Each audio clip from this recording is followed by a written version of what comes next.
یک روزی ملت ما آزاد میشه و این روز زیاد دور نیست. فرهنگ همیشه غالب میشه بر زور و ستم و قلدری.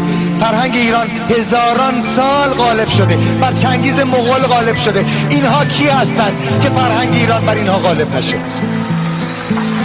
دور نیست بگیره بو آب و خاک ایران تنم، دور نیست صبح تو خونه مامان شه بیدار تنم، دور نیست تو پارک شهرک بدو هم نفس نفس با این که نه تو هستی دیگه بابا جونو نه منم. دور نیست ولی حال هیچ کسی خوب نیست، این روزا زندگی جون نیست، همه ردن و کسی قبول نیست. دیگه دور نیست مردم دفتر شدن این وسط، کلی دفتر ولی بی اثر، داره بدتر میشه بی هدف، میده پولا رو به قصه بی شرف. وقتی برق میره پشت آب میره، فقر علنی تو خونه راه میره، نوزاده در روز بیتاب میشه، این مدلی سیدلی خواب میره. ولی دور نیست اتحاد مردم یکیشن، نه که پروانه بشه یکیشن، بشه شونه به شونه تو